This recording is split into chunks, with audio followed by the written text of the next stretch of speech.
On our recent trip to New York, we stopped at the Colorado Railroad Museum on the way home. The museum is located on 15 acres in Golden, Colorado, near Denver. The museum has over 100 locomotives, passenger cars, freight cars, and cabooses. We were there on June 22, 2024, and this was Colorado Power Days, which meant one of the steam locomotives would be pulling a train loaded with visitors around the track. After getting our tickets at the 1880s replica depot, we went downstairs where the Denver HO Model Railroad Club has its operating layout. The club's layout consists of standard gauge, narrow gauge, and interurban. The Denver and Western, the Phantom Canyon, and the Denver Intermountain, and the Crystal River Railway represent what might have been seen in Denver and the Front Range in the 1950s. Diner car number 4801 was one of 17 built in the 4800 series of dining cars known as dry ice diners and featured 12 tables and seating for 48 people. UP Dining Car 4801 operated from 1949 to 1971 when it was retired and sold to the Boise Cascade Society in Boise, Idaho. BCS held on to the car until 1979 when it was sold to the Rio Grande as a spare for the Silver Banquet, the original dining car on the Rio Grande Zephyr. The dining car operated for 4 more years until 1983 when it was sold to Xanterra Corporation.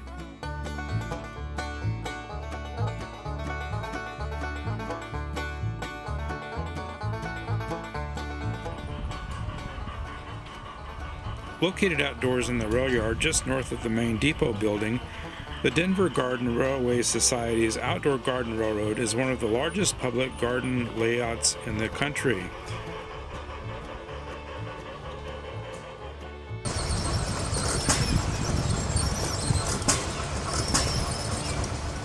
The club's operating garden railroad features 2 different track gauges. It has buildings and carefully maintained landscaping and even a loop for operating scale live steam locomotives. This layout is operated whenever members of the DGRS are available and during special events.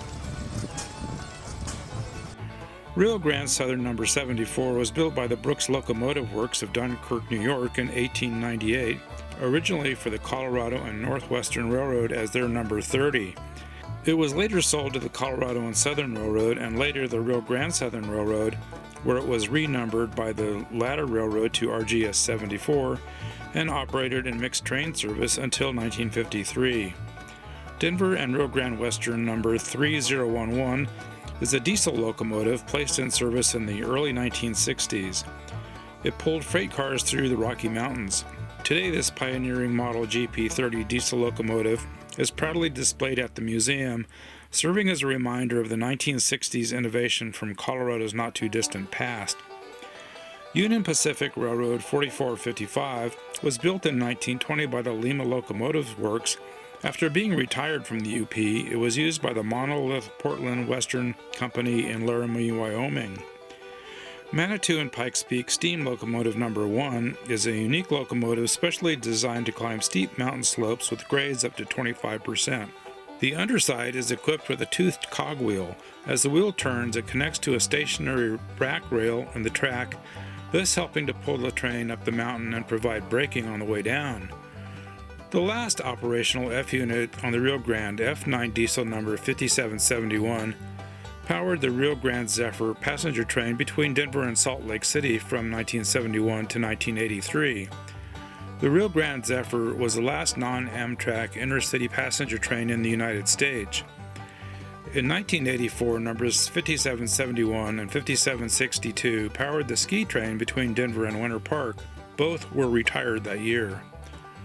This Colorado and Southern rotary snowplow operated over a number of Colorado mountain lines from 1899 until 1965. Large spinning blades on the front threw snow high and far to either side of the track.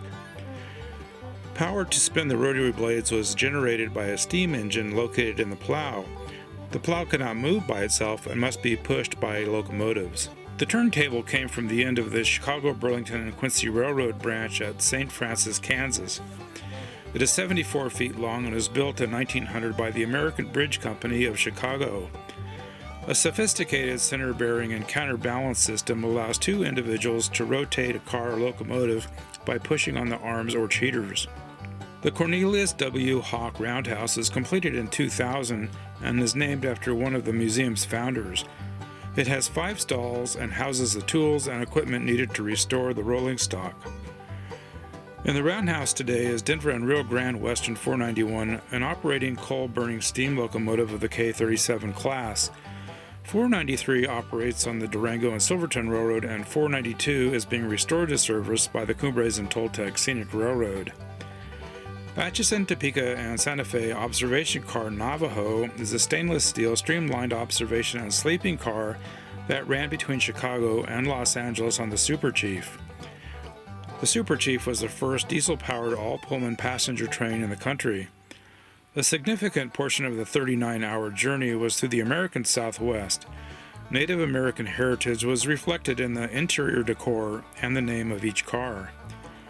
Denver and Salt Lake Caboose 10060 was designed by the railroad and manufactured with recycled materials in its Denver shops. The caboose illustrates the cost-saving efforts employed by the railroad to maintain profitable service during the Great Depression. The caboose ran over the DNSL from 1936 until the line was absorbed into the Denver and Rio Grande Western in 1947. It remained in service until the 1980s. Colorado is synonymous with narrow-gauge railroads, and there are several examples of rolling stock on the yard from the Denver and Rio Grande Western, including reefers, cattle cars, and Gramps oil tankers. Because it was Power Day, RGS-20 was doing the honors of pulling the train around the yard with passengers. Built in 1899, RGS-20 ran on the Florence and Cripple Creek Railroad southwest of Pikes Peak. Named Portland after a profitable mine in the Cripple Creek district, Number 20 hauled freight and passengers. It was sold to Rio Grande Southern in 1916 after flash floods destroyed much of the FNCC, putting that line out of business. In operation until 1951, Number 20 was purchased by the Rocky Mountain Railroad Club and eventually donated to the museum. The locomotive recently returned to Colorado from an extended restoration trip in Pennsylvania. RGS-20 was also featured in the Victorian Iron Horse Roundup held by the Cumbres and Toltec Scenic Railroad in 2021. These are just a sample of the exhibits at the Colorado Railroad Museum, and it is well worth a visit.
Please like this video and subscribe to our channel.